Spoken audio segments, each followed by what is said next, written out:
এই শোনো না, আমাদের অন্ধবিশ্বাস চ্যানেলটি যারা এখনো সাবস্ক্রাইব করেননি, প্লিজ সাবস্ক্রাইব করে দাও। আর অল্প কিছু সাবস্ক্রাইবার হলে 1 লক্ষ পরিবার হবে। সবাই প্লিজ সাবস্ক্রাইব এবং বেশি বেশি শেয়ার করে দাও প্লিজ। টাকা টাকা বলছি। তিতির ফট করে তাকালো, চোখ টলমল করছে। ঈশানের দৃষ্টিতে গা কেঁপে উঠল তিতিরের। ঈশানের উপর থেকে নিচ অব্দি চোখ বুলালো একবার, আবার চোখে চোখ স্থির করলো। এভাবে ওড়না নেওয়া কে শিখিয়েছে তোকে? কিভাবে? আবাক চোখে ঈশানের দিকে তাকিয়ে রইল। ঈশানের নজর অন্যরকম কেন লাগছে? কি বলছে এই নজর? আর নজর অনুসরণ করতেই একটা হার্টবিট মিস হয়ে গেল তিতিরের। দ্রুত হাতে ওড়না টানা দিয়ে নামালো বুকের দিকে খানিকটা। মানুষটার তার থেকে বেশ লম্বা। নিচ হয়ে নিজের বুকের উপর চোখ রাখতে চমকে উঠল তিতির। ডান হাতে চেপে রাখলো বুকের উপর। ভিতরে কি পড়েছিস সেটা দেখাতে সবাইকে? তিতির লজ্জায় চোখ নামিয়ে নিল। কি রে, পিঙ্ক পছন্দ খুব? তিতিরের মুখ হা হয়ে গেল। লজ্জায় মুখ লুকানোর জায়গা পাচ্ছে না। তার ইনারের রং পিঙ্ক। লোকটা তার মানে দেখে ফেলেছে। মেজাজ গরম হলো তিতিরের। দেখবে না আবার? জিরাফের মতো লম্বা, উপর থেকে নিচে তাকালে যত ঢাকায় থাকুক কোনাকুনি দিয়ে ঠিক চোখে পড়বে। তাই বলে ওভাবে তাকাতে হবে? নিজের দৃষ্টি সংযত করবে না অসভ্য মানুষটা? ঈশানী বারবার শক্ত গলায় বলল, ভালো করে জড়িয়ে নে গায়ে। ফাঁসির দড়ির মতো ঝুলিয়ে রাখার জন্য ওড়না না। বালাই শার্ট গলায় দড়ির মতো ঝুলিয়ে রাখবো কেন? এটা তো মেয়েদের স্টাইল। ও, আপনি বুঝবেন না। ঈশান চোখ পাকালো। যে বুঝতে গেলে তোকে ফুপাতো বোন থেকে ফুপাতো বউয়ের নজরে দেখতে হবে। সে বোঝার আমার দরকার নেই। যা বললাম শোন। তিতির চমকে উঠল। কী সব কথাবার্তা! মুখ পাকালো, ঠোঁট উল্টে বলল, আপনি তাহলে এরকম ঢিঙ্গির শরীর নিয়ে খালি গায়ে হাফ প্যান্ট পরে ঘুরঘুর করবেন না একদম। আমার ক্ষেত্রেও একই যুক্তি প্রযোজ্য। মামাতো ভাই থেকে বললাম না, মুখে বাঁধে। ঈশানের রাগে মাথা ফেটে যাচ্ছে। হে কি বেয়াদব মেয়ে! কথাই শুনে না, বোঝার চেষ্টা করে না। ওর ভালোর জন্যই তো বলা হচ্ছে। দেখে তো বোঝা যায় না, এত কথা আসে থেকে? তুই আমার হাঁটুর বয়সী হবি। বেয়াদবি না করে কথা মান। তিতির নির্বিকার চোখে অন্যদিকে তাকিয়ে বলল, সেম টু ইউ। হোয়াট? যেটা বললেন সেটাই, সেম টু ইউ। আর আমি যদি আপনার হাঁটুর বয়সী হই, তাহলে নিজের এই বয়স্ক মাথাটা খাটিয়ে দয়া করে হাঁটুর বয়সী বাচ্চার দিকে নজর না দিয়ে নিজের বয়স্ক শরীরটা ঢাকুন। হে মেয়ে বলে কি? ঈশান আরশাদ বয়স্ক? মেজাজ আর অতীতে উঠল ঈশানের। আমি বয়স্ক? I am only 28। নারী জাতি বলতেই ঠেটা। বাচাল। পুরুষ জাতি বলতেই নজর। থাক, বললাম না, বড় ভাই হন সম্পর্কে। সিঁড়িতে পায়ের শব্দে চুল ছেড়ে দিল ঈশান। তিতির ঘাড় ডলতে ডলতে পাশ কাটিয়ে দ্রুত পায়ে চলে গেল সেদিকটাই। ঈশান পেছন নিয়ে তাকিয়ে দেখল মেয়েটার ছুটে চলা। বেয়াদব কোথাকার। বিড়বিড়িয়ে চলে এলো নিজের রুমে। রুষা তোকে ফোন করেছিল ঈশান? নিয়াজের প্রশ্নে মাথা তুলল না ঈশান। ফোনের স্ক্রিনের দিকে চোখ রেখে উত্তর দিল, হুম। কিছু বলেছে তোকে? না, কি একটা পরে বলবে বলল। ঈশান, শুনছি। রুষার বোধ হয় কিছু একটা হয়েছে। ঈশান মাথা তুলে নিয়াজের দিকে ফোনটা বন্ধ করে প্যান্টের পকেটে গুজে রাখে, স্থির দৃষ্টিতে তাকিয়ে থাকে। কি হয়েছে? আই গেস তুই রাগ করিস না প্লিজ। রাগার কথা না হলেই রাখবো না, বল। নিয়াজ উসখুস করলো কিছুক্ষণ, একবার তাকালো বাকি বন্ধুদের দিকে, সবাই মাথা ঝাঁকালো। নিয়াজকে বলতে বলল কিছু একটা। নিয়াজ ফিরে তাকালো আবার ঈশানের দিকে, ধীর গলায় বলল, আই গেস রুষা বিয়েটা করতে চাচ্ছে না ঈশান। ঈশানের কপাল কুঁচকে এলো। রুষা বিয়ে করতে চাচ্ছে না? তোদের কে বলল? ও তো আমাকে কিছু বলেনি। তাছাড়া বিয়ের এই কাহিনী শুরুটাও ওরই করা, আমার নয়। নিয়াজ শুকনো ঢুক গিলল এবারে মুখ খুলল অনিমা। আমার সাথে কথা হয়েছে ওর। ইনফ্যাক্ট ওখানে ওরা সবাই ছিল আর কি। তুই এসে পৌঁছাবার আগে আমরাই কল করেছিলাম খোঁজখবর নিতে আর কি। ওকে স্বাভাবিক লাগলো না, কথাবার্তা কেমন একটা। তোদের বিষয়টা নিয়ে আপসেট। ঈশান কথাবার্তার মাথা মুন্ডু কিছু বুঝতে পারছে না। রুষার সাথে তার কি হবে? কিছুই না, সবই নর্মাল। এসব কথার মানে কি? আমার সাথে ওর কিচ্ছু হয়নি, কিচ্ছু না। বাড়ি আসার পর 3বার কল করেছি ওর বাবার খোঁজ নিতে। ইভেন ওর যে আমার বাসায় আসার কথা ছিল, হুট করে ও ক্যান্সেল করলো। মানে করতে হলো আর কি। এটা নিয়েও আমি ওকে কিচ্ছু বলিনি, কোনো সমস্যাই হয়নি ওর আমার মধ্যে। তাহলে কেন মনে হলো তোদের এসব? অনিমা আবার সবার দিকে তাকিয়ে নিল একবার, ফের ঈশানের দিকে তাকিয়ে বলল, শোন ঈশান, মেয়ে মানুষ তো আমি। ঋতু আছে, ওকেও জিজ্ঞেস কর। ওর কথাবার্তার ধরন স্পষ্ট, ও কিছু একটা নিয়ে স্যাটিসফাইড নয়। ঈশান বাঁকা হাসে, বাতাসে এলোমেলো হাওয়া চুলগুলো 2 হাতে ঠেলে পেছনে দেয়। কি আশ্চর্য, সেটা ও না বললে বুঝবো কিভাবে? আমি তো আমার দিক থেকে ঠিকই আছি। আগে প্রেম প্রেম করতো, তখনও রাগ করিনি। পরে প্রেমিকা হিসেবে সবাইকে পরিচয় দিত, সেটাও কিছু বলিনি। একটা সময় মনে হয় ঠিক হয়ে যাবে, হয়নি। ওর উপর তখনও রাগ করিনি, বরং তোদের কথায় নিজেকে বুঝিয়েছি মেয়েটা ভালো। আর দিন শেষে পরিবার তো চাপ দেবে বিয়ে নিয়ে। আমার লাইফে মেয়ে, প্রেম, ভালোবাসা এসবের জন্য আলাদা সময় কোথায়? সব জেনে এই মেয়ে থাকতে চাচ্ছে, থাকুক, দেখা যাবে পরে। তারপর নিজ থেকেই থেকে গেছেও। আমার দিক থেকে কোনো প্রেশার এক্সপেকটেশন ওর উপর ছিল না, ওকেও রাখতে নিষেধ করেছিলাম। এখন আবার হুট করে বিয়ের কথা, ওকে সেটাও ভেবে দেখলাম। ঠিক আছে, করব বিয়ে। এখন নিজ থেকে আবার ওর এসব মনে হওয়ার কারণ কি? এত বছরের মনে হয়নি ওর? ঈশান হেসে দুদিকে মাথা নাড়ল, হতাশা প্রকাশ করলো নাকি তাচ্ছিল্য বোঝা গেল না। বন্ধুরা নিজেরাও সবাই সবটা বুঝতে পারছে। সত্যি তাই, রুষা সবসময় নিজ থেকেই নিজের ইমাজিনেশন থেকে সবটা সাজিয়েছে। ঈশান কখনো অসম্মান করেনি রুষাকে এসব নিয়ে। রুষা জেনে শুনে জড়িয়েছে এসবে। আজ এই মুহূর্তে সে ঈশানকে চায়, কি আগে করা উচিত ছিল, আর 5টা প্রেমিকরা কি করে সেগুলো নিয়ে কথা তুললেই হবে। অনিমা ঈশানের কাঁধে হাত রাখলো। তুই একবার কল কর রুষাকে। আঙ্কেল অসুস্থ তো, ও বোধহয় কিছু একটা নিয়ে ডিপ্রেসড, তাই এমন বলছে। ঈশান স্থির হয়ে তাকিয়ে রইল কিছুক্ষণ, ভাবলো কিছু একটা। পকেট থেকে ফোন বের করে ডায়াল করলো রুষার নাম্বারে। 3বারের বার কল তুললো ওপাশ থেকে। ওপাশে প্রচুর মানুষজনের আওয়াজ আসছে, শব্দ এক প্রকার। ফোন কানে ধরে রাখা জুলুম হলো ঈশানের। লাউডে দিয়ে দূরে ধরলো ফোনটা। এত আওয়াজ, কই আছিস? একটু বাজারে এসেছি। কিছু বলবি বলছিলি তখন, বল। রুষা চুপ করে রইল। একটু পর তার আশেপাশ থেকে শব্দ কমে এলো অনেকটা, দূরে গিয়ে দাঁড়িয়েছে হয়তো। এবার গলার আওয়াজ বেশ স্পষ্ট লাগলো। ঈশান, আই গেস আমি আমাদের বিয়েটা নিয়ে তোমাকে বেশি চাপ দিয়ে ফেলেছি। এমনটা মনে হওয়ার কারণ? অনেক কারণ। সেটা এত বছরে কেন মনে হয়নি? জানি না, কবে থেকে মনে হচ্ছে? হঠাৎ করেই। বেশ, এখন? রুষা ঈশানের এহেন নির্বিকার ভঙ্গির পিঠে আর কি বলবে গোছাচ্ছে হয়তো।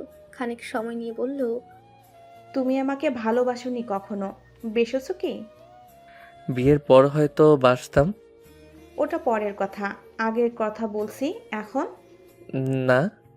তবে বিয়েটায় রাজি হয়েছো কেন? অ্যারেঞ্জ ম্যারেজ করে না মানুষ? রুষা হেসে ফেলল। হাসিটার অর্থ কি ধরা গেল না। তার মানে এতদিন আমার সাথে এসব কি ছিল? ঈশান বিরক্ত হচ্ছে এখন। মেয়ে মানুষের খেয়ালের সাথে সে পরিচিত নয়, পছন্দ করে না। কি ছিল? আমি বলেছি কিছু ছিল? নাকি আমি সবসময় বলে এসেছি একতরফা এক্সপেকটেশন না রাখতে? তুই রেখেছিস। আমি কোনো ইশারা দিয়েছি, আশা দিয়েছি? তারপর তুই বলতি তুই এভাবেই খুশি। ওকে ডান, থাকলি। তারপর তোর সম্মানের কথা ভেবেই তোরই বাকি অনুরোধেও রাজি হলাম। জিতলি সব দিক থেকে তুই, অথচ আজ ব্লেম আমাকেই করছিস। আমি আর জিততে চাই না, এমন জিত আমার দরকার নেই। সেটা তোর চাওয়া, তোর বিষয়। আমি কি বলছি বুঝতে পারছো? বিয়েটা চাস না, তাই তো? রুষা আবার চুপ করে রইল, তারপর মিনমিনি বলল, হ্যাঁ, চাই না। ওকে। তোমার কষ্ট হবে না? ঈশান নিঃশব্দে হাসল। আমি তো ভেবেছিলাম আমার থেকে বেশি কষ্ট তোর হবে, হচ্ছে না? রুষা বোধ হয় কেঁদে ফেলল এবার। কথা শোনা যাচ্ছে না, তবে ঘন ঘন নাকটারের আওয়াজ আসছে। কান্না বোধ হয় বুঝতে দিতে চাচ্ছে না। নিজেকে ধাতস্থ করে নিল, জোরে শ্বাস নিল। আমি অনেক ভেবেচিন্তে সিদ্ধান্ত নিয়েছি ঈশান, কোনো হুটহাট সিদ্ধান্ত নয় কিন্তু। আর ইয়ার কি ভেবে ভুল করো না। এমন মজা তুই কখনো করিস না, তাই সিরিয়াসভাবেই নিলাম। কারণ জানতে চাইবে না? না, এটা তোর সিদ্ধান্ত।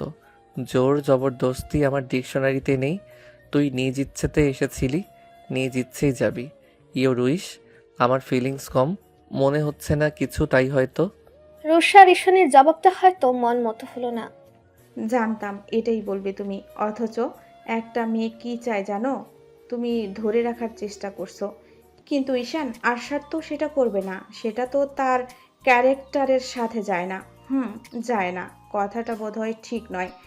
যাবে আসবে হয়তো কারো জন্য কখনো, কিন্তু সেটা আমি নই।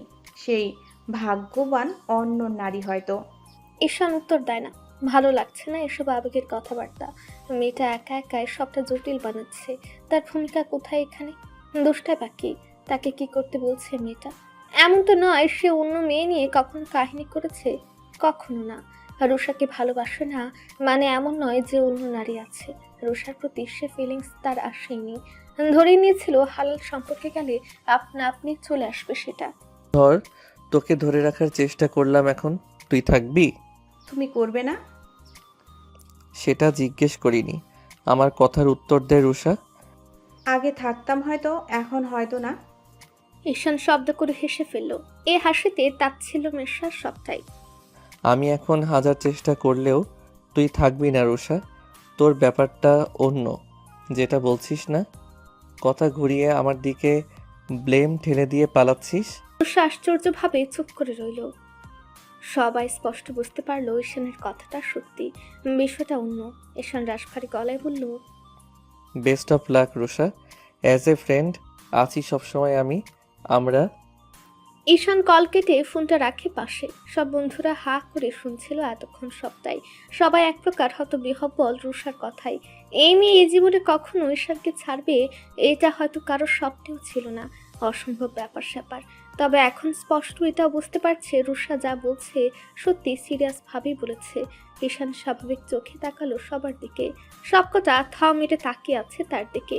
নিয়াজ, অনিমা, সাজিদ, নাইম, ঋতু সকাল সকাল ঈশানকে নিয়ে এসেছে ওদের এলাকার হাই স্কুল মাঠে। ছোটবেলায় এখানকার স্টুডেন্টস ছিল ওরা সবাই। ফ্রেন্ড সার্কেলের মধ্যে শুধু ইকবাল আর রুষার বাড়ি অন্য জেলায়। তাছাড়া বাকি সবাই ছোট থেকেই একসাথে বড় হয়েছে। সময়ের স্রোতে সবাই এখন সাকসেস। কালে ভদ্রে দেখা হয় আর কি। আর দেখা হলে কি গ্রামের এই মাঠে বসে আড্ডাটা হয় নাকি শহরে?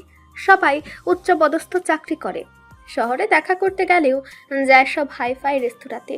যতই হোক তারা নিজেরা গ্রামের মানুষ। গ্রামের মাঠে ঘাটে আড্ডাটা তারা ভুলবে কেন? ঈশান যদিও আসতে চাচ্ছিল না আজ।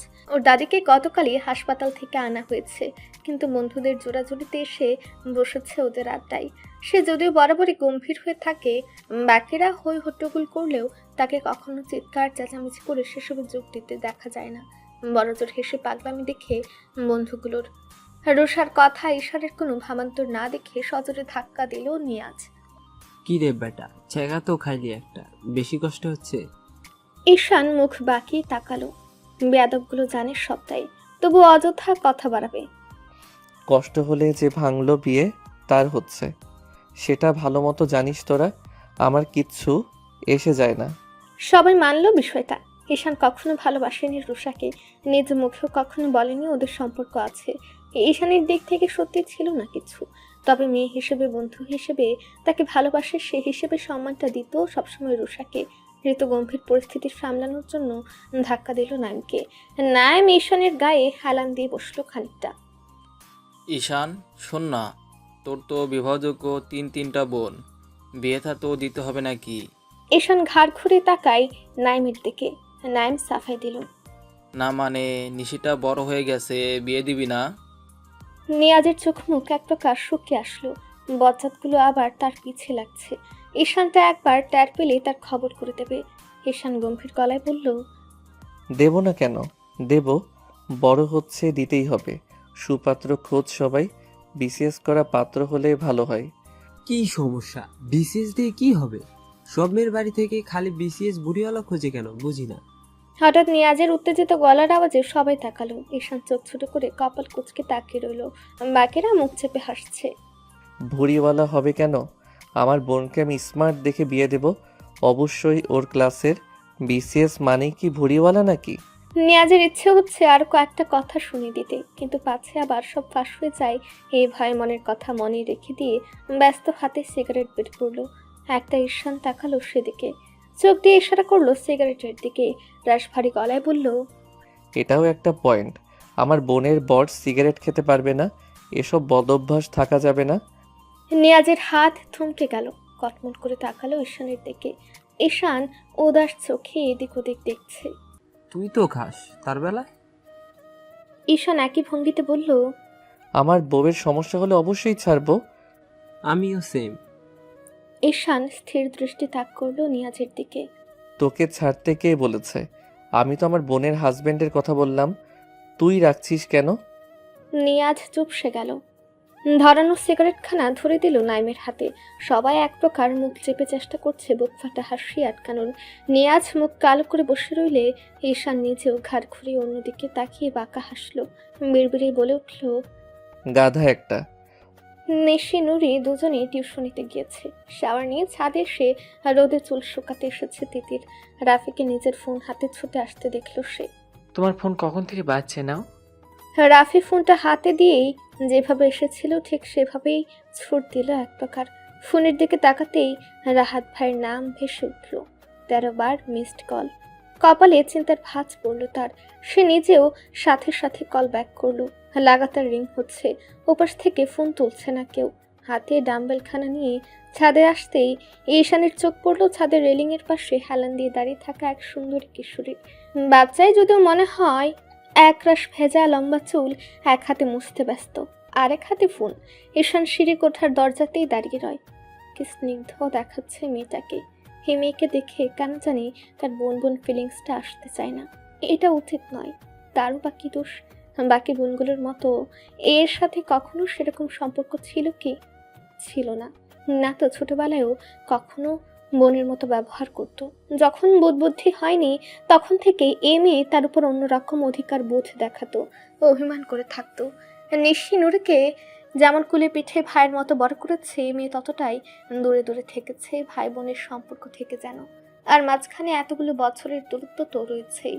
ঈশান তিতিরকে দেখেও না দেখার ভান ধরে ছাদের এক সাইডে চলে আসলো। তিতির হুট করে ঈশানকে ছাদে দেখে চমকে উঠলো এক প্রকার। ঈশান উল্টো ঘুরে এক্সারসাইজ করছে। তিতির মুখ বাঁকালো। পাগল নাকি লোকটা? ভর দুপুরে এক্সারসাইজ করে কে? এই লোকের সবকিছু উল্টাপাল্টা। সে নিজেও না দেখার অভিনয় করে ঘাড় ঘুরিয়ে রাখলো।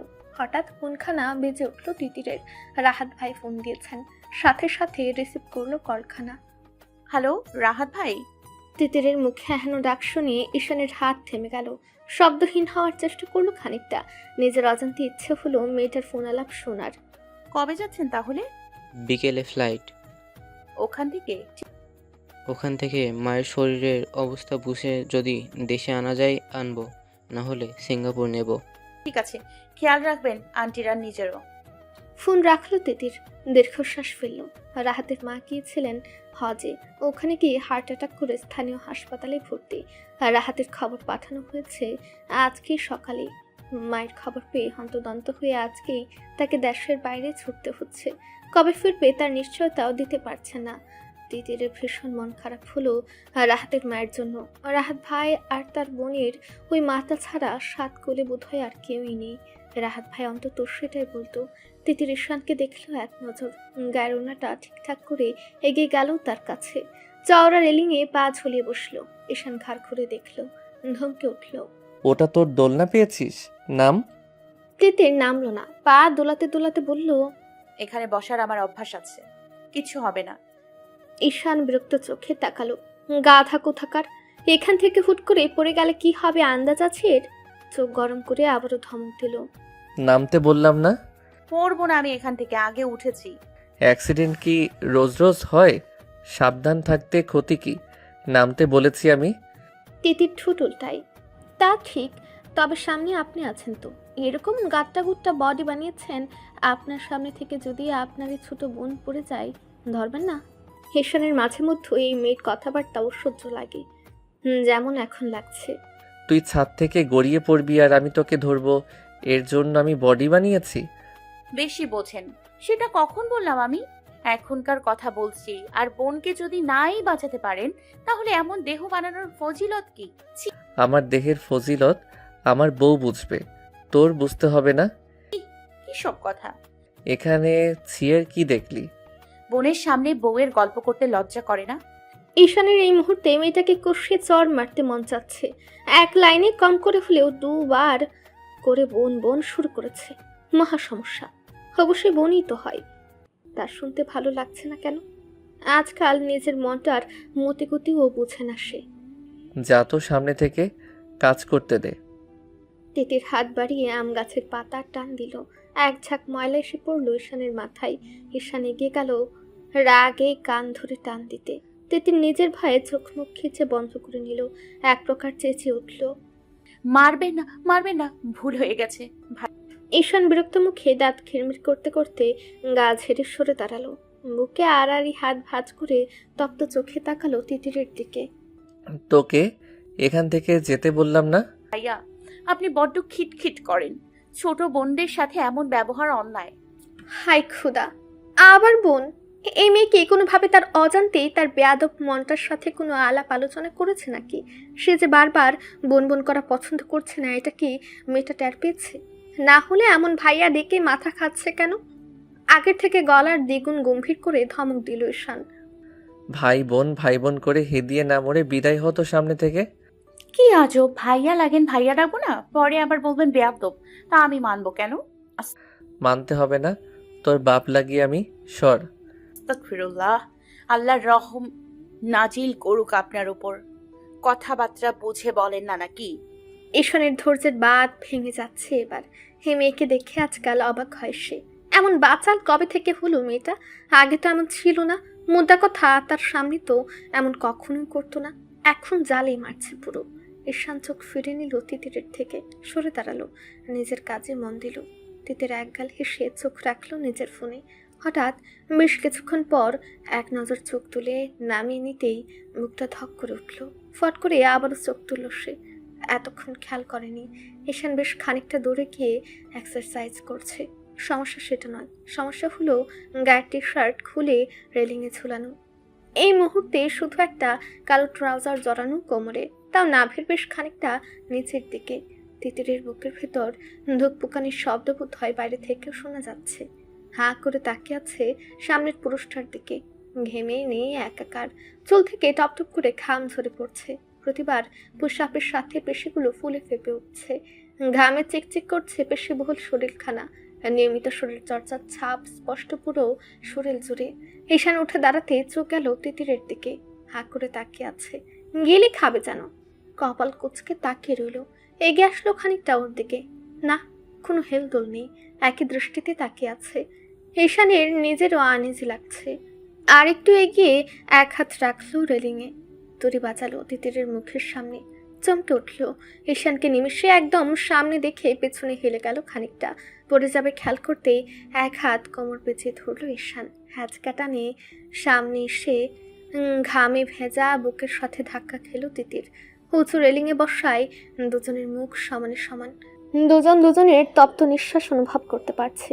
তিতির দু হাতে জড়িয়ে আছে ঈশানের পেশিবহুল শক্ত কাঁধ। ঈশান এক হাতে রেলিংয়ে ভর দিয়ে অন্য হাতে জড়িয়ে আছে মেয়েটাকে। দুটো দেহের মধ্যেও এক বিন্দু ফাঁকা নেই। ঈশানের বুকের সাথে লেগে থাকা তিতিরের বুক ওঠানামা করছে ক্রমাগত। তিতির চোখ বন্ধ করে আছে ভয়, এখনো খুলেনি। ঈশান ভারত মুখটা পরখ করলো একবার, দারুণ ভয় পেয়েছে।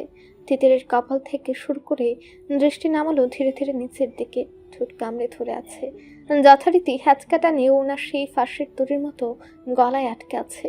যেখানে থাকা দরকার সেখানে নেই। একইভাবে ঈশানের নিজের শরীরের ঘামে ইতিমধ্যেই ভিজে উঠেছে মেয়েটার স্কাই ব্লু কালার জামাখানা। ঈশান ঘোর লাগা চোখ সরাতে পারল না। চোখ আটকে রইল তার আর তিতিরের বিদ্রোহ প্রকাশে ব্যস্ত লাগাতার ওঠানামা করা ফাঁকাবিহীন বুক জোড়ার দিকে। তিতির রীতিমতো হাঁপাচ্ছে ভয়ে। নাকি ঈশানের এখনও গভীর ছোঁয়ায় তার বুকের ভেতরের হৃৎপিণ্ডটাও ঠিকতে বেরিয়ে আসতে চাইছে। খালি গায়ে স্পষ্ট দৃশ্যমান সে ওঠানামা। তিতিরেরও তাই। নারী দেহের আকর্ষণীয় অংশটুকু আরো আকর্ষণ করতে ব্যস্ত যেন। ঈশান ধীরে ধীরে আবারও মুখ তুলে তাকালো তিতিরের মুখের উপর। কোমর ধরে রাখা হাতটি মেয়েটার ভেজা চুলের পানিতে ভিজে গেছে পুরো। অন্য হাতে তিতিরের মুখের উপরের চুলগুলো সরিয়ে কানে গুছল। তিতির কানে ঠান্ডা হাতের এমন নরম স্পর্শে কেঁপে উঠল, পিটপিট করে তাকালো। ঈশান একদম তার মুখ বরাবর। এতক্ষণে খেয়াল হলো শক্ত করে চেপে ধরে আছে তার কোমর। পড়ে যাবে এই রেশ কেটে গেছে এতক্ষণে। কোমরের স্পর্শটা এখন ভয় ধরাচ্ছে কেমন একটা। দু হাতে কাঁধ ছেড়ে দিল ঈশানের। বুকের উপর কাপা হাত রেখে ধাক্কা দিল। মিনমিনে গলায় বলল, নামতে দিন। ঈশান নড়চড় করলো না একটু, আর না তো নজর সরালো। তিতির একইভাবে আবারও ধাক্কা দিতে কোমরে আরো জোরে চাপ অনুভব করলো। ঈশান শক্ত করে চেপে ধরেছে। ব্যথায় মৃদু আর্তনাদ করে উঠল তিতির। লাগছে তো, আস্তে ধরুন, নামতে দিন। ঈশানের কি হলো কে জানে। ডান হাতের বৃদ্ধাঙ্গুলি চেপে ধরলো তিতিরের ঠোঁটের উপর। হাসকি স্বরে বলে উঠল, হুস, এমন সাউন্ড দিচ্ছিস কেন? সমস্যা হচ্ছে আমার। তিতির চোখ বড় বড় করে ফেললো। ঈশানের কথায় টান ধরতে না পারার মতো নির্বিষে মোটেও নয়। ঠোঁট চেপে ধরলো লজ্জায়। প্লিজ ঈশান ভাই, নামান। এবার বোধ হয় কথাটা কাজে দিল। এহেন মুহূর্তে ভাই ডাক শুনে হয়তো ফুস ফিরল ঈশানের। কি অবস্থায় আছে দুজন খেয়াল হতেই হ্যাচকা টানে নামিয়ে এক প্রকার ধাক্কা দিয়ে দূরে সরে দিল তিতিরকে। চোখ মুখ লাল হয়ে গেছে মেয়েটার। সামনে জামা একদম ঈশানের ঘামে ভিজে উঠেছে। তিতির নিজেও খেয়াল করলো সেটা। শরীরের ভাঁজ থেকে শুরু করে আরো অনেক কিছুই বেশ দৃশ্যমান হয়ে ফুটে উঠেছে। তিতির ফট করে ওড়না টেনে নামালো। জর্জেট ওড়নাখানায় লাভের লাভ খুব একটা হলো না। ঘুরে দাঁড়ালো উল্টো হয়ে। ঈশানের এই মুহূর্তে আকাশ পাতাল এক করে রাগ হওয়ার কথা, কিন্তু কি আশ্চর্য, হচ্ছে না কেন। সে থমেরে দাঁড়িয়ে আছে। পুরুষ মানুষ এই একটা জায়গাতেই হুঁশ খোয়ায় বোধ হয়, কিন্তু এমন তো আগে হয়নি। রুষা এর আগে একবার সুইমিং পুলে পড়ে গেছিল, সেই তুলেছে। কই, এমন ফিলিংস তো হয়নি। হওয়া তো তখন উচিত ছিল, তখন না হয়ে এখন হচ্ছে। কারণ কি? এখন এমন ফিল হওয়ায় রীতিমতো অন্যায়। এই মেয়ের উপর তো আরও। কি করছিল সে এতক্ষণ? কি করতে যাচ্ছিল? কোন খেয়ালে ছিল? কোথায় হারিয়ে গেছিল? আর একটুর জন্য অঘটন ঘটায়নি সে। ঈশান পাশ ফিরল, টি শার্ট গায়ে জড়ালো, না ঘুরেই ভারী গলায় বলল, নিচে যা, সোজা রুমে যাবি। তিতির বোধ হয় এটার অপেক্ষাতেই ছিল। দেরি করলো না এক মুহূর্ত, দ্রুত পায়ে নেমে গেল ছাদ থেকে। ঈশান জোরে শ্বাস ছাড়লো, দুপা পিছিয়ে সজোরে ধাক্কা খেলো রেলিংয়ে। দাঁড়িয়ে রইল ওভাবে থমেরে। কিছু একটা ভুলভাল ঘটছে আজকাল, যেটা সে ধরতে পারছে না। আমরা যেটা চাই, যেভাবে চাই, যাকে চাই বা যে আমাদের চায়, সবটা কি সবসময় মনমতো হয়? হাতে থাকে আমাদের? থাকে না বোধ হয়। এই জীবনের প্রতিটি পদক্ষেপ হয়তো বহু আগেই নির্ধারণ করা হয়ে গেছে। মনটা নিজেদের সাথে যখন বেইমানি শুরু করে, আমাদের হাতে থাকে তখন সেটা সামলানোর থাকে না হয়তো। মনে প্রাণে আমরা হয়তো মস্তিষ্কের কথা শুনতে চাই, কিন্তু সবকিছুর বিপরীতে গিয়ে মস্তিষ্ক আর হৃৎপিণ্ডটার যে যুদ্ধ শুরু হয়, সেটার আঘাতে ক্ষত বিক্ষত হয় মস্তিষ্ক হৃৎপিণ্ড দুটোই। তবু এরা থামে কোথায়? তিতির বিছানায় পা ঝুলিয়ে দু হাত পেছনে বিছানার উপর রেখে সিলিং ফ্যানের দিকে তাকিয়ে আছে। আজকে দুপুরে যেটা হয়েছে ছাদে, সে কিছুতেই সেটা ভুলতে পারছে না। যতবার ভুলতে চাচ্ছে ততবারই বুকের ভিতর দুরুম দুরুম শব্দটা আগের থেকে দ্বিগুণ আওয়াজ শুরু করেছে। এটা একটা সমস্যায় বলা যায়। তিতির ঠাস করে শুয়ে পড়লো বিছানায়। ভেসে উঠলো ঈশানের ঘামে ভেজা শরীরের ছবি, মাতাল দৃষ্টিতে তাকিয়ে থাকা ওই ঘোলা চোখ দুটো। ধ্যাৎ, কি সব ভাবছে? ওই লোকটাকে নিয়ে ভাবা রীতিমতো অন্যায়। ভাই হয় তার ওটা। তাছাড়া রাহাত ভাই, বুকের ভেতরটা আবার ধকধক শুরু করে দিল। আর রাহাত ভাইয়ের কথা মনে পড়তেই কি, তা তো মনে হচ্ছে না। স্পষ্ট চোখে সমানে ঈশান ভাইয়ের মুখটা ভেসে উঠছে। চোখ বন্ধ করলো। না, হচ্ছে না। যতবার রাহাত ভাইয়ের মুখটা আনতে চাচ্ছে, ততবার এই লোকটার মুখ আসছে। কেন হচ্ছে এমন? হঠাৎ দরজার শটানে খুলে যাওয়ায় লাফিয়ে উঠল তিতির। দরজায় দাঁড়ানো মানুষটাকে দেখে একগাল হেসে দু হাত বাড়ি দিতেই সে মানুষটা বেশি এক প্রকার ঝাঁপিয়ে পড়ল তিতিরের উপর। তিতির তাকে নিয়ে বিছানায় শুয়ে পড়ল পুরো। খিলখিল হাসির আওয়াজে ভরে গেল রুমটা। কতদিন পর দিতি? সর, আহ্লাদ করতে হবে না। আমি ভাবলাম ভুলে গেছিস আমাকে। আমি এসেছি 5 দিন হলো, আর আজ আসছিস? তমা দু গাল টিপে ধরলো তিতিরের, আহ্লাদি গলায় বলল, আই এম সরি সোনা, বিশ্বাস কর বাসায় ছিলাম না আমি। নানু বাড়ি থেকে এসেছি 20 মিনিট। মা যে মুহূর্তে বলেছে তুই এসেছিস, এই দেখ জামাটাও চেঞ্জ করিনি, ছুটে চলে এসেছি। তিতির নিজেও ঝাপটে ধরলো তমাকে। তমা তার সম্পর্কে মামাতো বোন, পাশের বাসার। তমার বাবা তিতিরের মামাদের আপন চাচাতো ভাই।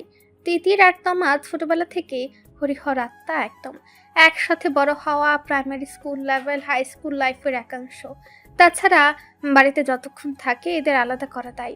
এখন সময় পাল্টেছে, হয়তো সময়ের সাথে একসাথে থাকার সময় পরিবর্তন এসেছে, তবে দুজনের বন্ধুত্ব বা ভালোবাসা এক ফোঁটাও কমেনি। আজও দুজনে ইউনিভার্সিটির ছুটি হলেই প্ল্যান করে একসাথে বাড়িতে চলে আসে। তিতির শুকনো চুমু দিল তমার গালে, এক গাল হাসলো। জানি আমি, তুই ছিলি না, মাফ করলাম তাই। ধন্যবাদ বারবি ডল। তিতির এক ছুটে গেল নিজের সুটকেসের দিকে। বেস্টুর জন্য নিয়ে আসা গিফট একরকম ছুড়ে দিল তার কোলে। খবরদার, এখন খুলবি না। তমা মুখ বাঁকালো। আমি এখনই দেখব। তিতির চোখ গরম করে তাকাতেই জিনিসটা রেখে দিয়ে গা ঘেঁষে বসলো তমা। মুখ চেপে বাঁকা হেসে জিজ্ঞেস করলো, তোর রাহাত ভাইয়ের কি খবর সেটা বল। তিতিরের মুখটা কেমন যেন গম্ভীর হয়ে গেল সঙ্গে সঙ্গেই।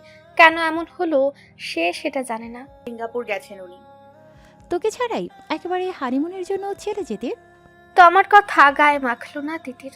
অন্যবার হলে হয়তো এটা নিয়ে খুব ইয়ার্কি চলতো বেশ কিছুক্ষণ। আজ ইচ্ছে হচ্ছে না। এর আগে যতবার এসেছে তমা তাকে আর রাহাত ভাইকে নিয়ে খেপাতো, তবে তখন তো একদমই কিচ্ছু ছিল না, এখনো নেই।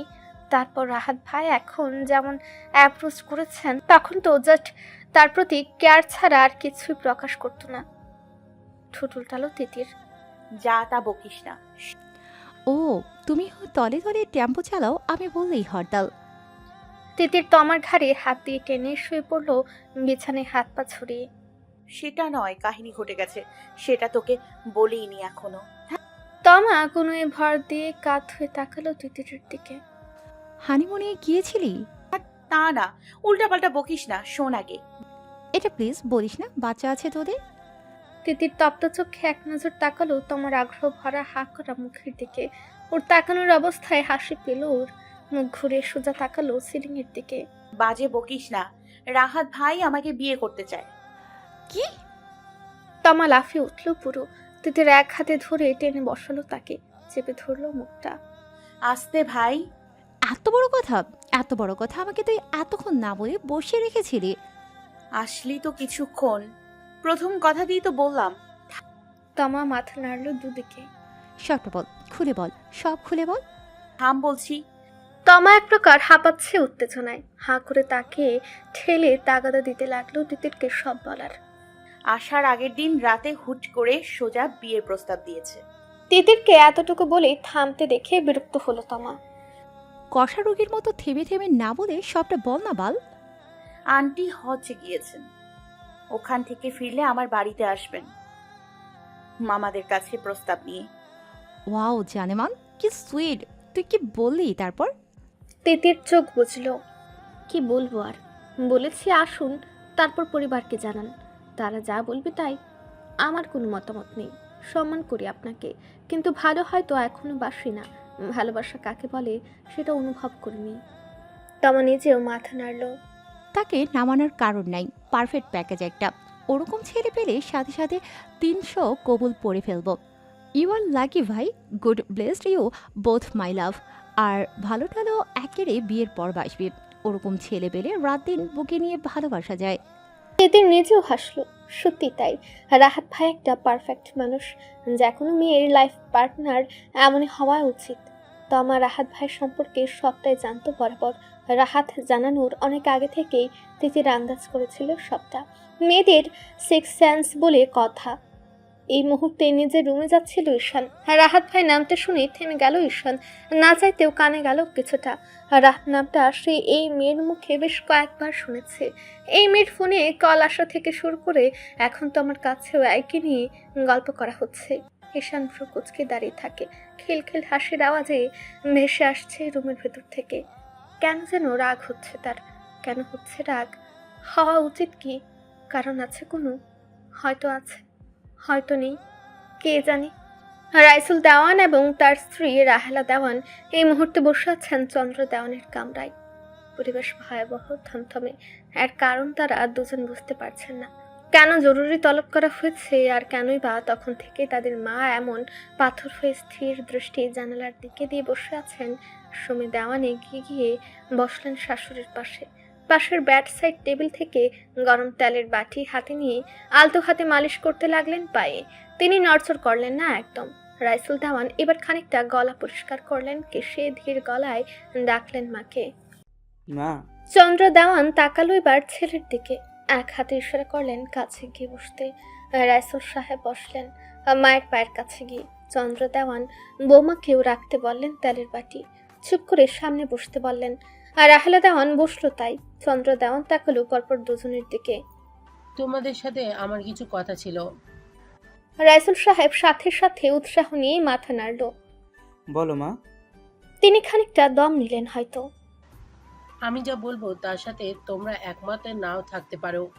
আমার কথা তোমাদের মতের সাথে নাও মিলতে পারে। মা, আপনি যা বলবেন কোনোটাই আমাদের। ছেলের বউকে এক হাত তুলে থামতে বললেন তিনি। শেষ হতে দাও সবটা, তারপর তোমাদের মতামত শুনবো। স্বামী স্ত্রী দুজনেই মাথা ঝাঁকালেন। বাকিদের না ডাকার কারণ আছে, ডাকেনি কেন ভাবছো হয়তো। তারও কারণ আছে। দরকার তোমাদের দুজনকেই। ঈশানকে নিয়ে কথাটা। দুজনে তাকিয়ে রইল মায়ের পরের কথা শোনার জন্য। ঈশান দাদু ভাইয়ের বিয়ে ঠিক করলে তোমরা। এত বড় সিদ্ধান্ত তোমাদের মনে হলো না আমাকে জানানো দরকার? আমি বেঁচে আছি এখনো, নাকি গুরুত্বটা। মা, এটা কি বলছো? তোমার মত না নিয়ে কিছু করব? এটা কিভাবে ভাবলে তুমি? আমার কথা শেষ করতে দাও রাসু। বাড়ির বড় নাতিও আমার জানো, অথচ তার বউ আসবে সেটা জানার অধিকার আমার নেই। ঠিক আছে, সেটা বিষয় নাই। বিষয়টা সম্পূর্ণ অন্য। তোমাদের ছেলের বউ আসার কথা, কবে আসবে সে? রাহেলা দেওয়ানের দিকে তাকিয়ে কথাটা বললেন এবার তিনি। মা, মেয়েটার বাবা অসুস্থ। তাছাড়া কাল রাতে ঈশানকে জিজ্ঞেস করতেই বিষয়টা নিয়ে কথা বলতে না করলো। এখন নাকি আবার বিয়ে নিয়ে ভাবছে না, আর কিছু বলল না। চন্দ্র দেওয়ান দীর্ঘশ্বাস ফেলল। এই খবর জানে সে। কাল রাতেই অনিমার থেকে শুনেছে সে। হাত বাড়িয়ে একটা ডায়েরি হাতে নিল। ছলছল চোখে তাকালো। এটা তনয়ার ডায়েরি? তনয় নামটা কানে আসতে স্বামী স্ত্রী দুজনের চোখও ছলছল করে উঠল। তিনি এক হাত বাড়িয়ে টেনে নিলেন সুমির হাতখানা। তনয়ের কথা মনে পড়ে বড় বৌমা? রাহেলা দেওয়ান মাথা নিচু করে ফেললেন। টপ টপ করে কয়েক ফোঁটা পানি পড়ল কুলের উপর। তনয়াকে ভোলা সম্ভব? হে জীবনের সম্ভব? প্রাণের বান্ধবীকে ভোলা সম্ভব? যার হাত ধরে এই বাড়িতে বউ হয়ে এসেছিল সে। এক আত্মা, এক প্রাণ বলা হতো। ননদ ভাবের সম্পর্কের আরো 16 বছর আগে থেকে তাদের বন্ধুত্ব। তারপর সম্পর্কের প্রমোশন করে তনয়ায় নিয়ে আসে ভাইয়ের বউ করে তাকে। এক মুহূর্তে থাকতে পারতো না কেউ কাউকে ছাড়া। চোখের সামনে ভেসে উঠল প্রিয় মানুষটার কাফনের কাপড়ে মোড়া নিষ্প্রাণ মুখখানা। বুকটা খা খা করে উঠল। ভুলতে পারে না সে বিভৎস দিনটা, যেদিন তার হাতে হাত রেখে হাসপাতালে শেষ নিঃশ্বাস ছেড়েছিল তার বোন সম ননদ বান্ধবীটা। আমি ওকে জীবনে ভুলতে পারি মা? চন্দ্র দেওয়ান চোখ মুছে দিলেন বৌমার। সেটা সে জানে। বৌমা আর তার মেয়ে একে অপরের জন্য ঠিক কি ছিল। তোমার শ্বশুর আর তনয়া দুজনে আজ আমাদের ছেড়ে চলে গেছে। আশ্চর্য হলো একটা কথা কি জানো, তাদের শেষ কিছু ইচ্ছার মধ্যে একটা ইচ্ছা মিলে গেছে। আমি নিজে খানিক অবাক হয়েছি, কিন্তু ইচ্ছাটা আমার দারুণ পছন্দ হয়েছিল। কিন্তু কিসের মা? বাবার তনুর সব ইচ্ছে আমি পূরণ করব। তুমি একবার বলো। ছেলের কথাই হাসলেন হালকা। এখন মানবি কিনা ঈশানা তিতিরে চুপ করলেন কিছুক্ষণ তিনি। ঈশানা তিতিরে বিয়ে। রাইসুল দেওয়ান রাহেলা দেওয়ান চমকে উঠলেন, হতবিহ্বল হয়ে গেলেন পুরো। চমকাচ্ছ? আমিও চমকেছিলাম যখন তোমাদের বাবা তনুর মারা যাওয়ার পর একদিন আমাকে বলেছিল।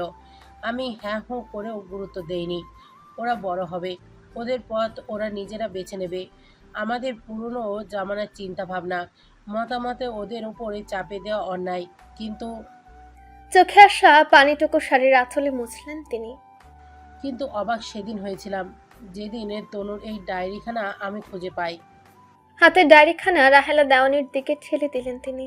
সুমি পাতা উল্টালেন, চিহ্ন দেওয়া পাতাটা বের করলেন, পড়লেন। বেশ কয়েকবার হাত বুলালেন লেখাটুকুতে। টপ টপ পানিতে ভিজে গেল ডায়েরির পাতা।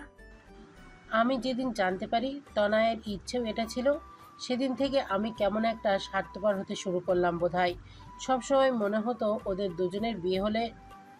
কঠিন দৃষ্টিতে তাকালেই দুজনের দিকে। আমি চাই তোমরা তোমাদের ছেলেকে বোঝাও সে যেন তিতিরকে বিয়ে করে। তোমাদের বাবা আর তনয়ের শেষ ইচ্ছাটা আমাকে মৃত্যুর আগে পূরণ করে যেতে পারি। দুজনেই থ হয়ে তাকিয়ে আছে মায়ের দিকে। আমি জানি তোমাদের মত হয়তো নেই, কিন্তু আমি তবুও চাই। এখন এটা আমারও শেষ ইচ্ছা বলতে পারো। রাহেলা দেওয়ান ফুপে কেঁদে উঠলেন, হয়তো প্রিয় বান্ধবীর স্মরণে তার শেষ ইচ্ছার কথা জানতে পেরে। বৌমা, ডায়েরিটা তুমি রাখো, আমাকে এখনই জবাব দিতে হবে না তোমাদের। আজ রাতে ডায়েরিটা পড়ো। তোমাকে না বলা অনেক কথাই এখানে লিখে গেছে তনু। ক্ষমা করো আমাকে, আমি পড়েছি। আমি চাই তুমিও পড়ো। তারপর না হয় কাল তোমাদের দুজনের সিদ্ধান্ত আমি জানতে চাইবো। আর তোমাদের ছেলেকে আমি নিজেই বলতে চাই। তবে তার আগে তোমাদের। রাইসুল দেওয়ান মায়ের হাত মুঠো করে ধরল। আমার বা রাহেলার কারোরই কোনো অভিযোগ নেই মা। প্রশ্ন চোখে তাকালো স্ত্রীর দিকে। সুমি দেওয়ান মাথা উপর নিচ করলেন। আমার আর রাহেলার সিদ্ধান্ত আমরা এখনই জানিয়ে দিলাম না। আমাদের কোনো কিছু বলার নেই। তুমি যা ভালো মনে করবে সেটাই। আর ঈশানের সাথেও তুমি কথা বলতে পারো। আমার মনে হয় না ঈশান তোমার কথা ফেলবে। চন্দ্র দেওয়ান মৃদু হেসে মাথা নাড়লেন। তিনি জানতেন তার পুত্র বা পুত্রবধূ কেউই দ্বিমত করবেন না। তবে ঈশানকে নিয়ে যে ব্যাগ পেতে হবে সেটা তিনি বুঝতে পারছেন। তবে অনিমার মুখে তিনি শুনেছেন তার দাদু ভাই যে মেয়েকে পছন্দ করতেন সে মেয়ে কোনো কারণে এখন সম্পর্কটা আর চাচ্ছেন না। নাতির বন্ধু বান্ধবগুলোর এই বাড়িতে সে ছোটবেলা থেকে যাতায়াত, তার সাথেও তাদের বন্ধুর মতো সম্পর্ক। তিনি তাই অনিমাকে বলেছিল ঈশানের পছন্দ সম্পর্কে জানতে। এটাও সত্যি, ঈশানের সাথে যদি রুষা সম্পর্কে এই ফাটল না আসতো সে তিতিরের কথা তুলতেন না। মৃত্যু অব্দি মনে চাপা রেখে যেতেন। কি লাভ মনের উপর বৃথা জোর খাটিয়ে যে মনে অন্য কেউ। তবে অনিমার কথায় সে স্পষ্ট টের পেয়েছে তার নাতি সে মেয়েকে ভালোবাসেনি। তাহলে সমস্যা কোথায় তিতিরকে বিয়ে করতে? তিতিরের মতো মেয়েকে সে নিশ্চয়ই না ভালোবেসে পারবে না। রাইসুল দেওয়ান আর রাহেলা দেওয়ান বেরিয়ে গেলেন নীরবে। গড়ে পড়া চোখের পানিটুকু সযত্নে মুছে ফেললেন সফেদ শাড়ির আঁচল দিয়ে। মেয়ে জামাইকে হারানোর পর এই ছোট্ট পুতুলটাকে তারা সযত্নে এ বাড়িতে নিয়ে এসেছিলেন। ছোট্ট থেকে এবারে সবার থেকে বেশি আদরে মানুষ হয়েছে তিতির, চোখের মনি সকলের। তাকে এ বাড়িতেই আজীবন রাখতে পারলে ক্ষতি কি? আর যেখানে দুটো মৃত্যু মানুষ এর শেষ ইচ্ছে এটা। তিনি বুক ভরে শ্বাস নিলেন, হেলান দিয়ে চোখ বুঝে ফেললেন। তার দাদু ভাই রাজি হবে তো তার পুতুলটাকে বিয়ে করতে? আজ 1 ফাল্গুন, সাথে ভালোবাসা দিবস। তিতির সকাল সকাল রীতিমতো এক ঘর থেকে অন্য ঘরে ছোটাছুটি করছে। একবার নিশির রুমে তো একবার নুরির রুমে। নিশি নুরি দুজনের শাড়ি পরে ফেলেছে এরই মধ্যে। সুমি দেওয়ানি সবাইকে শাড়ি পরিয়ে দেন। এখন রিশা আর রোশনি পড়ছে। রাফিনি যে লাল পাঞ্জাবি পরে ফিট বাবু হয়ে বিছানার উপর পা ঝুলিয়ে চুইংগাম খাচ্ছে। সমস্যা হচ্ছে তিতির নিজের হলুদ শাড়ি কিছুতেই খুঁজে পাচ্ছে না। শাড়িটা কয়েক মাস আগে নয়ন ভাইয়া দিয়েছিল। ইন্ডিয়া গিয়েছিল বন্ধুর সাথে ট্যুরে, সেখান থেকে শাড়িটা তার খুবই পছন্দ। ঠিক করে রেখেছিল এই বছর 1 ফাল্গুনে পরে বেরোবে। তিতির ছুটে এলো নিশির রুমে। এই ঘরে সবাই সাজগোজে ব্যস্ত। তাকে হাঁপাতে দেখে সবাই ঘুরে তাকালো। রাহেলা দেওয়ান তাকে খালি হাতে দেখে মাথা নাচালেন। তোর শাড়ি কই মা? এখনো আনলি না? সাজবি কখন তাহলে? তিতির কাদো কাদো মুখ নিয়ে এসে বসলো রাফির পাশে। পাচ্ছি না তো বড় মামুনি, বোধহয় হোস্টেলে রেখে এসছি। তোর তো শাড়ির অভাব নেই, আলমারি ভর্তি শাড়ি। ভাইয়া যে এত শাড়িতে কই সব? তিতির ঠোঁট উল্টালো, গোমরা মুখ করে বলল, সব পরা ছোট আপু, ওটা আমার নতুন শাড়ি ছিল, আমি ওটা পরবো ঠিক করেছিলাম। রাহেলা দেওয়ান তিতিরের মাথায় হাত বোলালেন। মন খারাপ করে না মা, তোর মামাকে বলছি এনে দিতে, এক্ষুনি এনে দেবে। তিতির সজোরে মাথা নাড়ল। না বড় মামুনি, এখন কষ্ট করে মার্কেটে যাওয়ার মানে হয় না কোনো। আমি আপুদের কোনো একটা পরবো। রাহেলা দেওয়ান ডানে বায়ে মাথা নাড়ল। যে মেয়ে কখনো এসব অনুষ্ঠানে শাড়ি রিপিট করে না, আজ তাকে নাকি তারা পুরনো শাড়ি পরতে দেবে। তুই দাঁড়া, আমি আসছি। তিতির কিছু বলার আগেই বেরিয়ে গেলেন তিনি। নিশি টেনে এনে বসালো ড্রেসিং টেবিলের সামনে। নুরি ততক্ষণে রেডি হয়ে গেছে, সে এখন রিসা রশ্মিকে বাকি টাচ আপ দেবে। নিশি সাজাতে বসলো তিতিরকে। মা শাড়ি আনো, তোকে ততক্ষণে সাজিয়ে ফেলি। তিতির মাথা ঝাঁকালো, ঘড়ির দিকে তাকালো একবার। তমাটা এখনো আসেনি।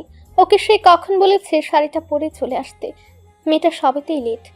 দরজায় করা নাড়ার শব্দে চোখ পিটপিট করে তাকালো ঈশান। মহা সমস্যা হয়েছে তার বাড়িতে আসার পর থেকেই। একটা দিন যদি শান্তিতে ঘুমাতে পারে সে, সকাল সকালে সে কেউ না কেউ ডাকাডাকি শুরু করবেই করবে। মুখটা বালিশে ডলল। উপর হয়ে শোয়ার অভ্যাস তার, তাও আবার উদম গায়ে। গায়ে জামা কাপড় জড়িয়ে সে ঘুমাতে পারে না। এটা তার এক ধরনের বদ অভ্যাসই বলা যায়। হিম করা শীতেও রুম হিটার চালু করে হলেও তার খালি গায়ে শোয়া চাই। উঠে বসে পাশ থেকে হাত বাড়িয়ে টি শার্টটা জোরে নিল শরীরে। দ্রুত পায়ে সে খুলল দরজা। মা দাঁড়িয়ে আছে।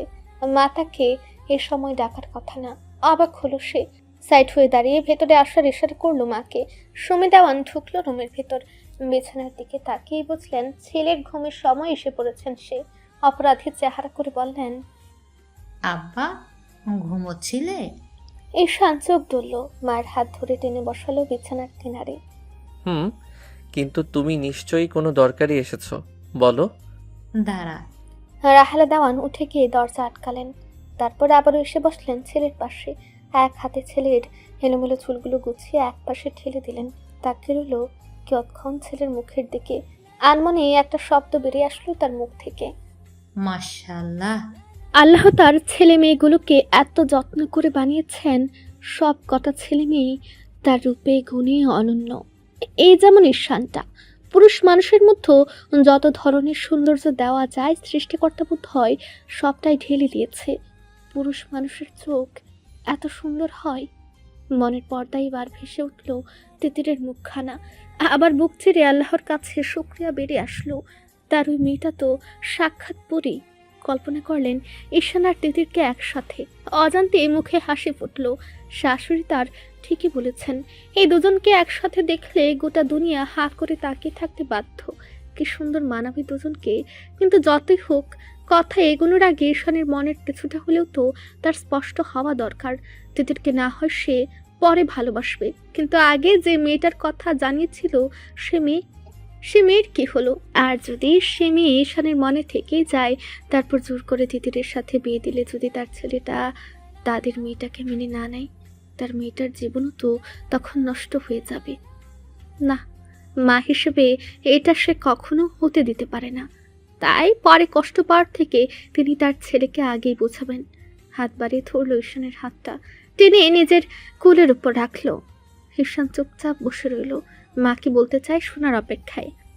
আব্বা, আমাকে তুই বন্ধু ভাবিস? সব সময়। তুমি ছাড়া কোথাও শান্তি আছে আমার, বলো। রাহেলা হাসলেন ছেলের কথায়। ছেলেটা তার ছোটবেলা থেকে বাধ্য, মা তার বেস্ট ফ্রেন্ড। রাহেলা দেওয়ান নিজেও আজীবন চেষ্টা করেছেন ছেলে মেয়েগুলোর বন্ধু হতে। প্রথমে বন্ধু না হলে ভালো মন্দের সময় তাকে সন্তানরা নির্দ্বিধায় সব খুলে বলবে কেন। শুধু তার পেটের সন্তানটা নয়, বরং এবারের সব কটা ছেলে মেয়ে তার ভক্ত, যা কোনো সমস্যায় তাদের বড় মাকে চাই। তাহলে আমাকে তো বললি না বাপ? ওই যে মেয়ের কথা বললি আমাকে নিয়ে আসার কথা, ওই মেয়েকে আনলি না কেন? মা, তোমাকে বললাম না সেদিন। ঈশানের কথা শেষ করতে দিলেন না তিনি, এদিক ওদিক মাথা নাড়লেন। আমি ওই কথা শুনতে চাচ্ছি না। আমাকে মিথ্যে বলতি না তুই আগে। আজ কেন বলছিস? ঈশান চুপ করে রইল কিছুক্ষণ, মায়ের মুখ পানে তাকালো। আমি মিথ্যা বলিনি মা, তোমার বয়স হয়েছে, এই বয়সে আমি তোমাকে। তোরা সব কয়টা আমার প্রাণ। তোদের এদিক সেদিক কোথাও কিচ্ছু হলে আমি টের পাই। তুই যা বলছিস তা হয়তো মিথ্যে নয়, কিন্তু ওটা আসল কথা না, যেটা আমি জানতে চাই। ঈশান কিছু বলার আগে হাতটা টেনে নিজের মাথায় ছোঁয়ালেন। ঈশান চমকে হাত সরাতে চাইলেও সুমি ডাউন ছাড়লেন না, বরং স্থির ছলছল চোখ নিয়ে তাকালেন ছেলের দিকে। আমার কসম বাপ, কি হয়েছে বল। ঈশান মায়ের হাত টেনে এনে চুমু দিল একটা। তোমাকে চিন্তা দিতে চাইনি আমি মা। তাহলে বল সবটা। ঈশান মুচকি হাসলো। তার মা সবটা না শুনিয়ে মোটেই হার মানবেন না, এটা সে খুব ভালো করেই জানে। ভালো মতো ঘুরে বসলো মায়ের দিকে, মায়ের হাতটা নিজের হাতের মুঠোয় নিয়ে খুলে বলল সবটা। সুমি দেওয়ান কপাল কুঁচকে আগ্রহ নিয়ে শুনলো সবটা। ঈশান থামলো, দুজনে দীর্ঘশ্বাস ফেললো। তিনি বুঝলেন ছেলের সবটা। বাপ, আমি নারী, নারীর মন তুই চিনিস না, এটা আমি ভালো করে বুঝি। তার থেকেও বড় কথা, মেয়েটাকে তুই ভালোবাসিস না বাপ, এটা জানিস তুই? ঈশান নিঃশব্দে হাসলো। ভালোবাসা কাকে বলে সেটাই বুঝি না আমি মা, যে কারণে রুষার প্রতি আমার কি ছিল আমি জানি না। যা ছিল সেটা কেবলই একজন নারীর প্রতি সম্মান, অনেকটা দায়িত্ব মনে করে সেই সম্মান রক্ষা করতে চাওয়া। আমি সেসব জানি না মা। তবে আমি যদি বলি মেয়েটাকে তুই যেমন ভাবছিস, মেয়েটা তেমন নয়, অন্য বিষয় আছে এর মধ্যে, মানবি? ঈশান নির্বিকার রইল, একটু দম নিয়ে বলল, আমি নিজেও অবাক হয়েছি মা, কেন ও এমন করলো। আমি কষ্ট পাইনি মা, এটা সত্যি, কিন্তু ও কষ্ট পাবে বলে আমার ধারণা ছিল। রাহেলা দেওয়ান ছেলের কথা শুনলেন। ছেলেটা তার নিজেকে ঠিক মতো চিনে না, আর রইল বাকি নারীর মন বোঝা। রুষা নামের মেয়েটাকে সে অসম্মান করতে চায়নি। সমাজ যেন তার দিকে আঙ্গুল তুলতে না পারে সে চিন্তা থেকেই বিয়ে করবে ভেবেছিল। মনে মনে খুশি হলেন তিনি, অনেকটা নিশ্চিন্ত হলেন বলা যায়। আল্লাহ যা করেন ভালোর জন্য করেন, কথাটা পদে পদে সত্য। এই যেমন মেয়েটা হুট করে সরে না গেলে তার ছেলেটাকে সে কি কখনোই তিতিরের বিষয়টা স্বাভাবিকভাবে বলতে পারতেন না। মাঝখান থেকে সবটা এলোমেলো হয়ে যেত। তার শাশুড়ি মা মনে প্রাণে চাইতেন তিতিরকে ঈশান বিয়ে করুক। অন্যদিকে ঈশান নিজে তো রুষাকে কথা দিয়েছে, রুষার জীবনটা নষ্ট হতো। আব্বা, আমি তোকে আমার পছন্দে বিয়ে দেব, করবি? ঈশান হাসলো। করব, সময় হোক। সুমি মুখ গোমরা করে মাথা নাড়ালো। হুম, সময় হোক না, আমি পছন্দ করব মানে আমি যখন বলবো তখনই। ঈশান স্বাভাবিক মুখে বলল, মা বললেই কি বিয়ে করা যায়? একটু সময় দরকার। যে লাইফ পার্টনার হবে তার সাথে তো মনের মিলটা থাকতে হবে। হুট করে একজনের সাথে কি সারা জীবন থাকার সিদ্ধান্ত নেওয়া যায়? মুখ ভার করে ফেললো রাহেলা। ঈশান মাকে আগলে ধরলো। এতটুকু জানার জন্য আমাকে অসময়ে টেনে তুললে মা, এটা ঠিক না কিন্তু। সুমিতা অনসোজা হয়ে বসলেন এবার। বিয়ের বিষয় ধীরে সুস্থে তুললেও চলবে এখন। অন্য কাজেই এসেছি, তুই এখন একটু বেরোবি, আমাকে একটা জিনিস এনে দিতে হবে। ঈশান স্বীকার করলো। কি আনতে হবে? রাহেলা দেওয়ান আবদারের গলায় বলল, একটা লাল টুকটুকে শাড়ি। ঈশান সাথে সাথে ভ্রু কুচকে ফেলল। শাড়ি? কার জন্য? তিতির। মা, আমি যাব এখন শাড়ি কিনতে, তাও ওর জন্য? ওর শাড়ি নেই, তাছাড়া নিশি নড়ি তো আছেই।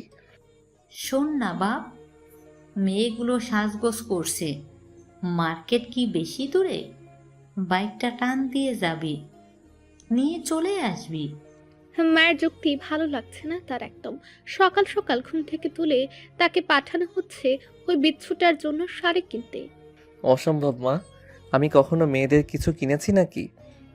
আমি বুঝি নাকি এসব? আর তাছাড়া এই বাড়ির মেয়েদের শাড়ির অভাব মা। রাহেলা দেওয়ান এত সহজেই হাল ছাড়ার মানুষ নয়। মেয়েটাকে কখনো কোনো অনুষ্ঠানে এক শাড়ি দুবার পরাইনি আমি, এবারের শাড়িটাও হোস্টেলে রেখে এসেছে। আর আমার মেয়ে পুরনো শাড়ি কেন পরবে? টাকার অভাব তোদের? বাড়ির মেয়েকে একটা নতুন শাড়ি এনে দিতে পারিস না? ঈশান মহা বিপদে পড়ে গেছে। এসব কি সে বলেছে নাকি?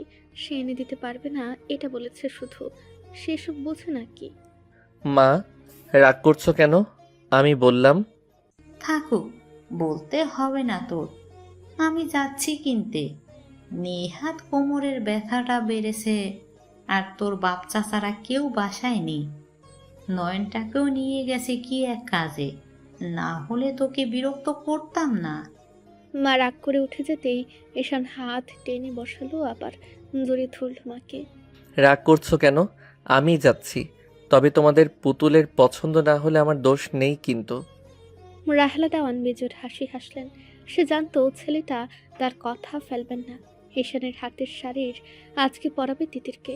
দুজনের মধ্যে আগে একটু ভাব ভালোবাসা তৈরি করে দিতে হবে, না হলে হুট করে একে অপরকে মানবে না এরা। তুমি যাও, আমি ফ্রেশ হয়ে বেরোচ্ছি। ঘন্টাখানেক লাগবে নিয়ে আসতে, চলবে? রাহেলা দেওয়ান মাথা হেলালেন, চুমু খেলেন ছেলের কপালে। মা উঠে চলে যেতেই দু হাতে কপাল ঘষল ঈশান। দ্রুত পায়ে ফ্রেশ হয়ে গেল।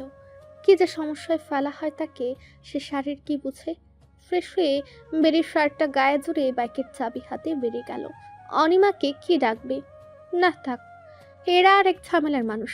তিল থেকে তাল বানাবে, তারপর সবকটা মিলে তাকে উঠতে বসতে টিস করবে। দরকার নেই, তার থেকে নিজেই কিছু একটা পছন্দ করে আনলেই হবে। না পছন্দ হলে নাই। তমা একদম রেডি হয়ে এসেছে। মেকআপের বাকি টাচ আপটা নিশ্চয়ই আপু করে দেবে। ড্রয়িং রুমে এসে এদিক সেদিক দেখলেও কাউকে একটা খুঁজছে দু চোখ। তমা, এসেছিস মা? তমা পিছন ফিরে তাকালো। ছোট বউ রিনা দেওয়ান হাতে থালা বাসন নিয়ে রান্নাঘর থেকে বেরিয়েছেন। হ্যাঁ ছোট মা। মাশাআল্লাহ, কি সুন্দর লাগছে তোকে। যা উপরে যা। তিতির তোর উপর খুব রেগে আছে কিন্তু। এত দেরি করলি কেন? মা বাজারে গিয়েছিল, তুষারটা একা ছিল। মা ফিরলে তারপর আসলাম। উপরে গিয়ে পুতুলের রাগ ভাঙা গিয়ে, না হলে কিন্তু ঘোরাঘুরি মাঠে মারা যাবে। তমা একগাল হেসে সায় দিল তার কথায়। উপরে যাওয়ার জন্য পা বাড়াতে আবারও ফিরে তাকালো। কাউকে খুঁজছিস না মা? তিতির উপরে। তমা আমতা আমতা করলো খানিক। ছোট মা, আর কাউকে খুঁজছি না তো। নিশিরা সবাই উপরে, আর তোর চাচারা অফিসে। ও, আর নয়ন ভাই? ছোট গিন্নি উত্তর দেওয়ার আগে সাথে সাথে আবারও বলল, মানে নয়ন ভাই, রাফি, ঈশান ভাই, ওরা পাঞ্জাবি পরবে না? রাফি তো রেডি হয়ে বসে আছে, দেখ গিয়ে। ঈশানটা কি এক দরকারে বের হলো মাত্র, আর নয়ন অফিসে গেছে। তোমার মনটা খারাপ হলো। আজকের দিনে আবার কিসের অফিস? কোথায় ভাবলো একটু মানুষটার সাথে ঘুরতে পারবে আজকে? এত সুন্দর করে শাড়ি পরলো সে, কাকে দেখাতে? তাকেই তো। তা বলদ লুকটা ট্যার পেলে তো পাত্তাই দেন না কখনো। এত সুন্দর করে সেজে গুজে ঘুরঘুর করে এই বাড়িতে, কখনো চোখ তুলে দেখলে তবে তো ট্যার পাবে। মেজাজটাই খারাপ হয়। তম মন খারাপ করে উঠে গেল তিতিরের কাছে। দরজায় তমাকে দেখে কুসুম দিয়ে ঢিল দিল তিতির। তেতে উঠল এক প্রকার। মহারানীর আসার সময় হয়েছে তাহলে? তমা জানতো এমনই হবে। অসহায় মুখ বানিয়ে দু হাত বাড়িয়ে এগিয়ে এলো বান্ধবীর রাগ ভাঙাতে। তিতির সেজে গুজে বসে আছে, শাড়ি পরেনি এখনো। সুমি দেওয়ান বলে গেছেন শাড়ি আনতে পাঠিয়েছে, কিছুক্ষণের মধ্যে চলে আসবে। নিশি নুরি সবাই প্রায় তৈরি। এখন রিসা রোশনি আর তমাকে রেডি করলে তিতিরের শাড়ি চলে আসলে জাস্ট শাড়িটা পরাবে, ব্যাস। নয়নের কল ভেসে উঠল নুরির ফোনে। 2 মিনিট কথা বলে তাকালো সবার দিকে। ভাইয়া একটু অপেক্ষা করতে বলেছে, একা বের হতে নিষেধ করেছে, আসছে। তোমার মনটা নিমিষেই ভালো হয়ে গেল। যাক, দিনটা মাটি হবে না অন্তত। প্রতি বছর এই দিনে সবকটা মিলে ঘুরতে বের হবে। নয়ন অবশ্য নিয়ে যাই। শাড়ি পরে এমন পরীর মতো বন্ধের সে মোটেই একা ছাড়তে রাজি নয়। এলাকার বদ কিছু ছেলেপেলের কাজে মেয়েদের পেছনে লাগা। আর যাই হোক, দেওয়ান বাড়ির মেয়েদের তারা অসম্মান করবে না। তারপরেও মেয়েগুলো বড় হয়েছে, সাবধানে থাকা উচিত। আর ভাই হিসেবে এটা তার দায়িত্ব। দোকান থেকে বেরিয়ে বাইকের সামনে এসে দাঁড়ালো ঈশান। সানগ্লাসটা চোখে পড়ল। তাকালো এক নজর হাতের প্যাকেটটার দিকে। লাল টুকটুকে একটা শাড়ি। সে বোঝে না এসবের। তাদের পরিবারের মেয়েরা যেখান থেকে কেনাকাটা করে সেখান থেকেই দামি একটা শাড়ি নিয়েছে সে। শাড়ি না চিনলেও খুব বুঝতে পারছে শাড়িটা দারুণ। বাইকে চাবি লাগিয়ে উঠে বসলো, প্যাকেটটা ঝোলালো সামনে। না চাইতেও চোখের সামনে ভেসে উঠলো তিতিরের মুখটা। বাচ্চা বাচ্চা মুখ, শরীরটা পুরো বাচ্চাদের মতোই লাগে। সে নাকি পরবে শাড়ি, তাও লাল শাড়ি। কেমন লাগবে তাকে? কল্পনায় ভেসে উঠলো অপূর্ব এক রূপ। খারাপ না বোধ হয়। হাত ঘড়িতে সময় দেখলো একবার 11:15 বাজে। আর এর মধ্যে বেশ কয়েকবার মায়ের ফোন এসেছে। শাড়িটা কিনেছে শোনার পরেই ক্ষান্ত হয়েছে সে। জোরে সোরে বাইক ছাড়লো সে। শাড়িটা পৌঁছে না দেওয়া অব্দি মাটা তার শান্তি দেবে না।